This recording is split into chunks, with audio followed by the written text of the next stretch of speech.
सुप्रभात। आरोह अवरोह, आरोह अवरोह शब्द की उत्पत्ति पार ब्रह्मांड शरीर के सतलोक चक्र के अधिष्ठाता सतपुरुष से हुई और इसी शब्द के साथ ही प्रकाश की उत्पत्ति हुई। तो पंच तत्वों का अवतार क्रमानुसार ऊपर शब्द से उतरकर कंठ चक्र में आकाश, हृदय चक्र में वायु, नाभि चक्र में अग्नि, जनेन्द्रिय चक्र में जल और गुदा चक्र में मिट्टी है। तो मृत्यु के समय में ये पांच तत्व क्रमशः नीचे से ऊपर के तत्वों में विलीन होने लगते हैं। मिट्टी विलीन हो जाती है और जल में जल तत्व विलीन हो जाता है, अग्नि में अग्नि विलीन हो जाती है, वायु में तथा वायु विलीन हो जाते हैं, आकाश तत्व में और आकाश तत्व अंततः विलीन हो जाता है। शब्द में आकाश तत्व अंततः विलीन हो जाता है शब्द में। तो उत्पत्ति के समय पंच तत्वों का क्रमिक अवरोह है, फिर अंतिम समय प्राण छूटने के समय पंच तत्वों का क्रमिक आरोह शुरू हो जाता है और अंत में आकाश शब्द में समा जाता है।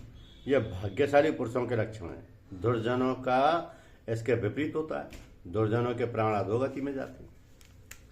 कभी कभी देखने में आता है कि कुछ लोग बाहरी पवित्रता पर तो हद से ज्यादा ध्यान देते हैं, किंतु अंतःकरण की शुद्धि को बिल्कुल ही अनदेखा कर देते हैं। और यदि अंतर में राग, द्वेष, काम, क्रोध, लोभ, मोह आदि का प्रचंड व्यापार चल रहा है तो बाहरी शुद्धि व्यर्थ ही समझिए या करीब करीब पाखंड के समतुल्य। इसलिए साधक की दृष्टि अंदर बाहर की शुचिता पर बराबर रहनी चाहिए। यदि अंतर्बाह्य शौच का ठीक ठीक पालन हो जाए तो साधन पथ अत्यंत सुगम हो जाता है। शरीर के निर्मल होते ही साधक की अपने शरीर में अपवित्र बुद्धि होकर वैराग्य भाव आ जाता है और दूसरे मनुष्यों यानी नर नारियों के साथ संसर्ग करने की इच्छा नहीं रह जाती।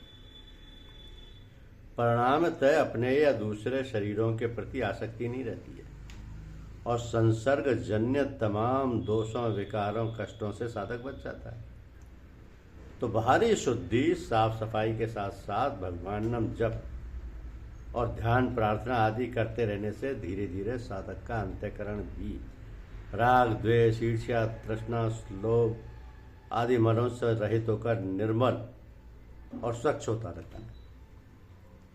अब पहले संसार के संसर्ग, आसक्ति से मन जो आकुल व्याकुल रहता था, अब वो व्याकुलता नष्ट होकर सदैव प्रसन्नता बनी रहती है। चित्त में एकाग्रता आने लगती है और सब इंद्रियां इस एकाग्र मन के अधीन हो जाती है और साधक की चेतना में आत्म साक्षात्कार की पात्रता उत्पन्न हो जाती है।